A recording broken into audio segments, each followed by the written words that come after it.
Hey folks, Ollie Connolly, Daily Chaos.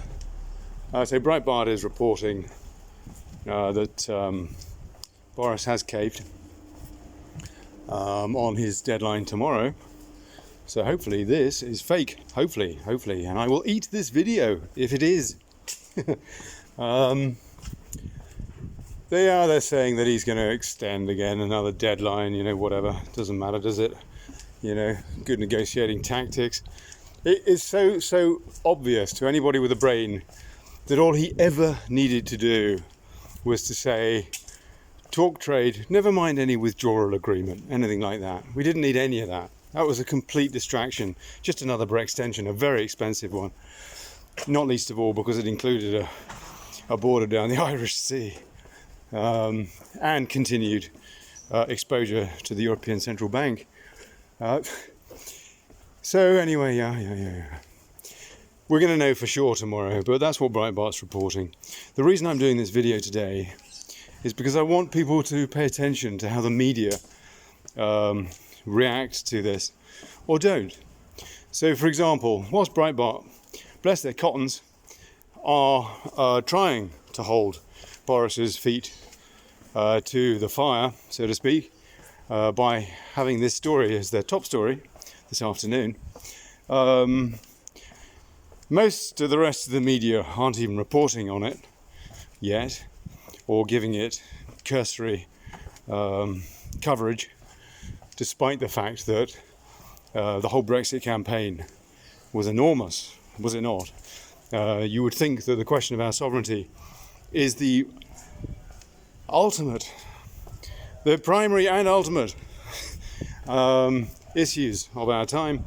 Despite that, scant coverage. For example, I know it's a rag, they're all rags here, the most of them. Breitbart honorary exception, generally speaking, I would say. Express, for example, are covering pretty much the same as Breitbart is actually, but rather than it be their top story, oh, that's all COVID fear again, despite the dodgy stats, they don't talk about that. They are covering this betrayal, not in when you first go to the website and see it in those stories, but nestled somewhere down there, hidden, buried, about number 25 or 30 down their running order. I just want people to pay attention to how the media and how various so-called Brexit groups that in my opinion are just party first, country second, faux Brexiteers like the Bruges group cover this. And I can guarantee, I can tell you what they're going to say straight away, which is, oh wait till the 31st of December, because then we will know.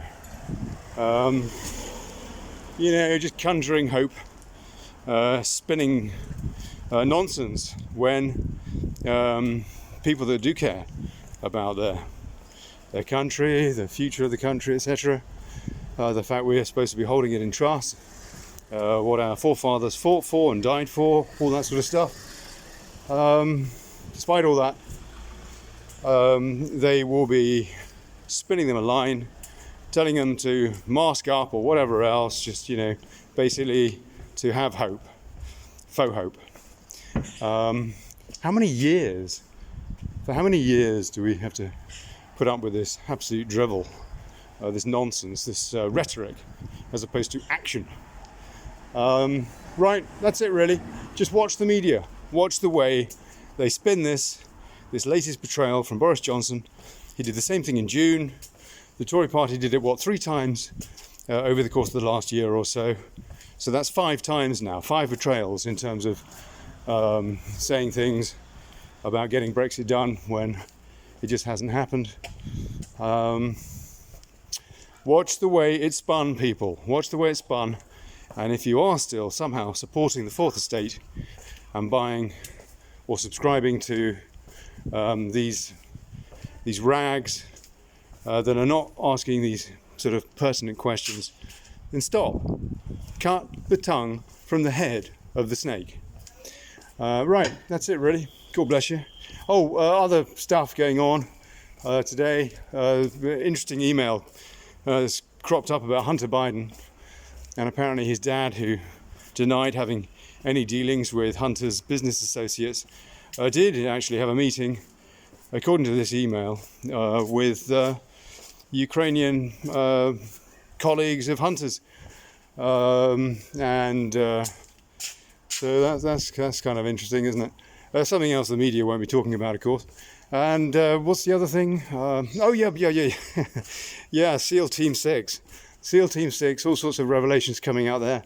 That's very, very curious indeed. I'm not sure how accurate it is. I think it's very, very difficult to say. We haven't got the evidence yet, but there are some massive allegations going on that that Obama, Hillary, John Brennan, and Biden were complicit in a dereliction of duty, at the very, very least, with regards to that SEAL Team 6 that ended up dead.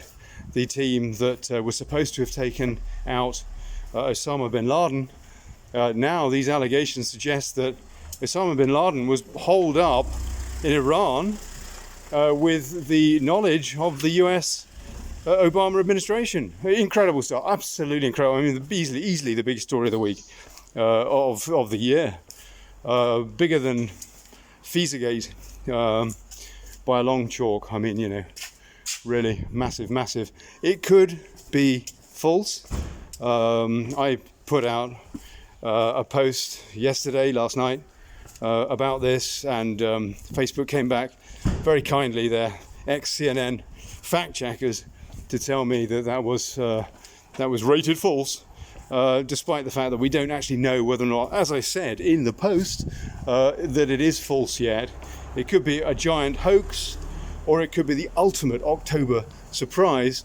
What we do know, though, which is the reason why I personally shared the video of this chap, is it Alan Parot, I think, ex-CIA whistleblower,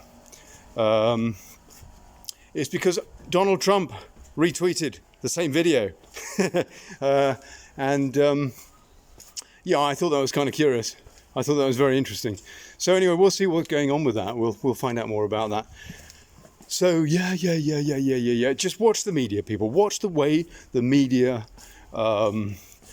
continue to refuse to ask the questions, that continue to tell us that Biden is leading in the polls by, 9, 10, 12 points, whatever, when you only have to look, do a cursory search for Biden rally, Trump rally, and look at the difference in numbers, and you've got a few dozen tops at a Biden rally, whereas you've got tens of thousands of people at the Trump rallies. It's how they think they're going to pull off this rigged postal ballot fraud is beyond me. Given the disparity in turnout, it seems pretty clear that Trump is going to win by a landslide. These are the same media outlets that told us that Hillary Clinton was a shoo-in, was going to win the presidency with a probability of 96%. Anyway, there you go. That's it for today. Just keep an eye so that you know. Make sure other people are aware of this grotesque lie or series of lies being perpetrated by the mainstream media and by, frankly, agents of plutocracy. People, as I say, like the Bruges Group, who, you know, quite frankly, if you ain't asking the questions, you ain't doing your job. It's all party first. What we need is to put the country first, to put people first. That's it. Ciao. Ollie Connolly, Daily Chaos.